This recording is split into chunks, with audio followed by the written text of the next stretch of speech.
Meghalaya SSA School Association MSSASA haka khan riu tarik unok pra arja arpusau kala penlong ke jingalang kelum hamadan students jayau haka bala wan ra ru e ka kaipot na ke jinga kendu bat katanat puli ke sarkar jela ke bala penlong haka khat pra tarik unai wing arja arpusau bat sau tarik unok pra arja arpusau Kumban Shukro baga jing sha khot ka association hakatanat puli ka long banya mer jing mod halor ka jing dawa penrung kampurai ki Nonghikai SSA haka jella nolor ki weipat ki mat hawa kran sikilat pathai khubor din ka jing lang uba Aristotle C Rambai president ka association ulaong baga kan huon kan weng no e ka jing ki persha e ka sarkar hindai kan shem da kalenti ka jing ther jing mod Ulaong baka association kalarai ban kentui ke sarkar ban pelat ya ke Eksam Meghalaya Teachers Eligibility Test lani ke MTET na ki Nonghikai SSA ki Rung hikai ha lani Shwa ka Tarik Naitung arja arpho Kabalai pan kabaka association kalashim rai ban kentui ke sarkar ban thau ya ke empowerment committee ban ya ther ya ki jing e bat ki mat jing dawa ki Nonghikai bat ban wan ra ka policy ban shngan ki Nonghikai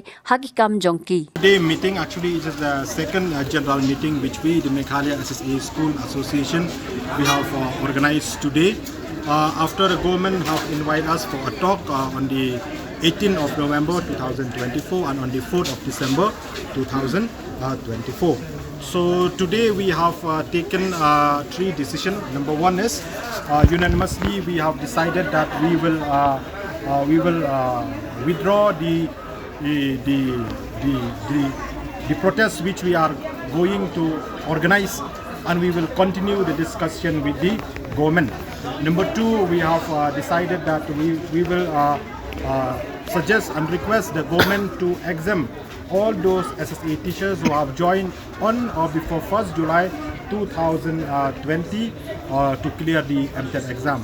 Why we have taken this decision? Because as per the notification issued by the state government on 1st July 2020, in this notification it is clearly stated that from this date onwards MTET is mandatory in the state of Meghalaya. So today we have decided unanimously that the government should consider all the SSA teachers who have joined on or before 1st July 2022 to accept them from clearing MTET exam. Number three, we have decided today that the government should constitute an empowered committee for further discussion on this issue of the SSA teachers and also to come up with a policy pertaining to job security of the SSA teachers in the state of Meghalaya. And the member of this empowered committee should be from the law department, personnel department, finance department, planning department, education department, and also the members from the association. So that is the three decision which we have taken in today's meeting.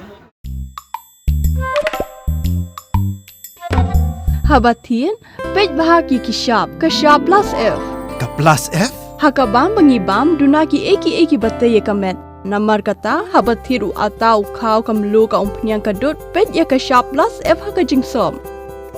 Yaki nutrient kumki vitamin bat ka iron la icon diat bat ka bathau bha kam kta ka dur jingki marbam ka jing mat lani ka rukom shed yaki. Balehi banai kita. Kadon ka we ka jing mentoy ba kongsan. Ka kot ka kia. Ka nutrition bakam bha ka jing im bakam bha pendon kam daki mar ba madon ka sharp plus F menta kasni Lawan ra shapi ling ba ko office jong commissionerate of food safety Meghalaya